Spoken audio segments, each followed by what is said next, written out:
अच्छा, बाबर आजम को लोग किंग कहते हैं कि विराट कोहली तो हैं लेकिन बॉब्स द किंग भी हैं, लेकिन अब बाबर आजम खुद कह रहे हैं कि भैया विराट कोहली किंग है।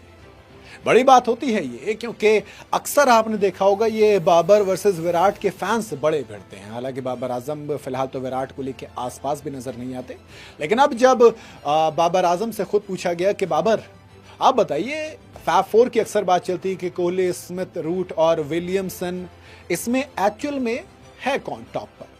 बाबर से ये बात कोड स्पोर्ट ऑस्ट्रेलिया में हुई थी, है ना। दरअसल बीबीएल खेलने गए हुए हैं, कुछ खास कर नहीं रहे थे, 250 आई, स्लोएस्ट 50 थी, बट अब इन्होंने स्मिथ के साथ एक 141 की पार्टनरशिप की, जो कि सिडनी सिक्सर्स का हाईएस्ट ओपनिंग पार्टनरशिप है, वो रिकॉर्ड बना। बाबर आजम सिडनी सिक्सर्स के लिए खेल रहे हैं, तो उससे पहले तमाम एनालिसिस और तमाम चीजों के हिसाब से रखते हुए बाबर ने पहले तो खुद को इस फैब फोर से अलग किया। बड़ी वकालत चल रही थी कि बाबर को ऐड कीजिए, जो रूट को निकालिए, केन विलियमसन को निकालिए।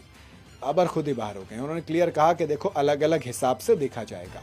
अगर आप मॉडर्न एरा में टेक्नीशियंस को देखेंगे, तब आप टेक्निकल सुपीरियरिटी को देखेंगे, मैच विनिंग एबिलिटी को देखेंगे, इंपैक्ट को देखोगे, तो फिलहाल अलग अलग हिसाब है सबका।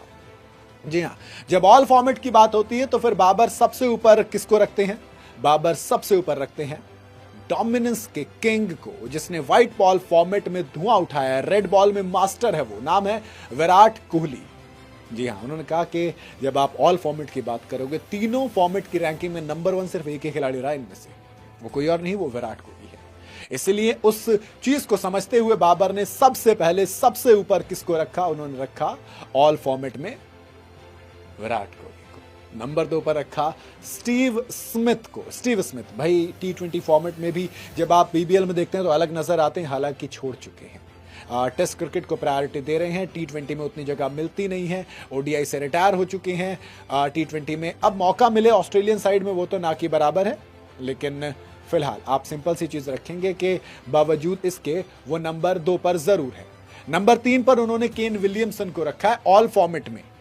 केन विलियमसन ओडीआई एंड टेस्ट दोनों में बेहतरीन है। T20 में केन विलियमसन नजर आ जाते हैं, बट उतने प्रोमिनेंट नहीं है। जो रूट स्पेशलिस्ट हैं टेस्ट के, इसलिए वो नंबर 4 पर रखे गए हैं। मे बी जब आती है टेस्ट रैंकिंग, तो दोस्त टेस्ट में फैब 4 में स्टीव स्मिथ को नंबर ऊपर पर रखा है, नंबर 1 पर।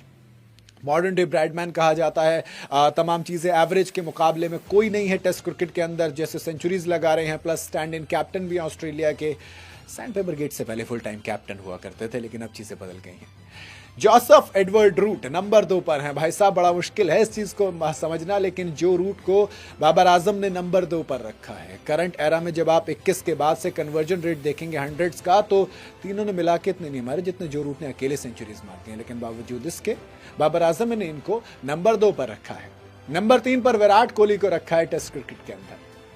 रिटायर हो चुके हैं टेस्ट से, लेकिन जितना खेले कमाल का खेले। ऑल फॉर्मेट में नंबर 1, तो फिर टेस्ट में नंबर 3 है। और यहां पर इन्होंने टेस्ट में नंबर 4 पर केन विलियमसन को रखा है। देखो, सिंपल सी बात है, बाबर आजम ने तमाम चीजों को रखे ऑन फील्ड के लिहाज से देखा है ना, कि कौन कहां पर है।